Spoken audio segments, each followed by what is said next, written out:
Hello friends, അസ്സലാമു അലൈക്കും. ഇന്ന് നമ്മൾ തയ്യാറാക്കാൻ പോകുന്നത് മിൽക്ക് പുഡിംഗ് ആണ്. അപ്പോൾ അതെങ്ങനെ തയ്യാറാക്കുന്നതെന്ന് നോക്കാം. അതിനായി ഒരു പാൻ എടുത്തിട്ടുണ്ട്. അതിലേക്ക് ഞാൻ 3.5 കപ്പ് പാൽ ഒഴിച്ചു കൊടുക്കുന്നുണ്ട്.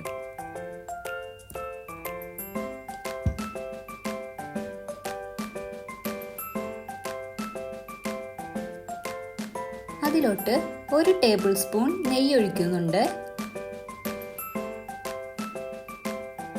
ഒരു 2 ടേബിൾ സ്പൂൺ പാൽപ്പൊടിയും ഇട്ട് കൊടുക്കുന്നുണ്ട്. മധുരത്തിന് ആവശ്യമായി കണ്ടൻസ്ഡ് മിൽക്ക് ഒരു 1/2 കപ്പോളം ഇതിലേക്ക് ഇട്ട് കൊടുക്കുന്നുണ്ട്.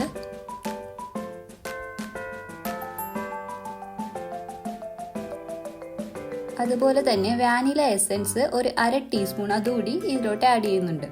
എന്നിട്ട് എല്ലാം കൂടി നന്നായിട്ട് മിക്സ് ചെയ്തെടുക്കാം. ഇനി ഇതൊരു സൈഡിലേക്ക് മാറ്റി വെക്കാം. എന്നിട്ട് വേറൊരു പാത്രത്തിൽ ചൈന ഗ്രാസ്, ഇതൊരു 10 ഗ്രാമോളം ഉണ്ട്. ഇത് നമുക്ക് ഒരു 1/2 ഗ്ലാസ് വെള്ളത്തിൽ ഒരു 10 മിനിറ്റ് കുതിരാൻ വെക്കാം.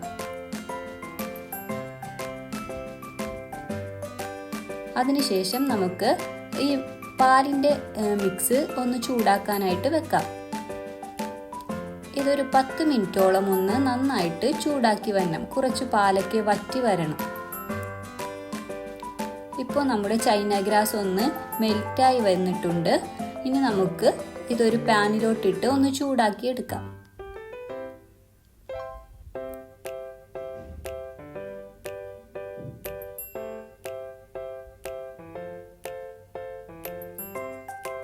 ഇപ്പം നമ്മുടെ ചൈന ഗ്രാസ് നന്നായിട്ട് മെൽറ്റായി വന്നിട്ടുണ്ട്.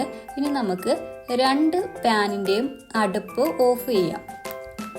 ചൂടോടെ ഒഴിക്കരുതും. ഈ ചൈന ഗ്രാസ് ഈ പാൽ മിശ്രിതത്തിലോട്ട് നമുക്ക് ഒഴിച്ചു കൊടുക്കണം. 2 ഗ്യാസും ഓഫ് ചെയ്തിട്ടാണ് ഞാൻ ഒഴിച്ചു കൊടുക്കുന്നത്.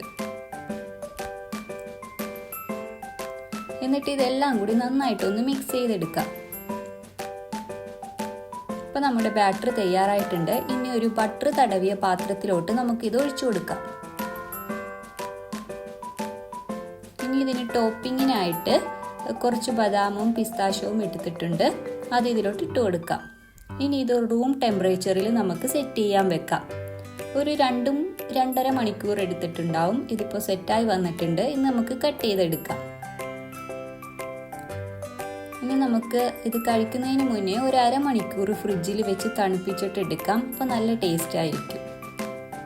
ഇപ്പോൾ ടേസ്റ്റിയായ നമ്മുടെ മിൽക്ക് പുഡിംഗ് ഇവിടെ തയ്യാറായിട്ടുണ്ട്. എല്ലാവരും തയ്യാറാക്കി നോക്കുക.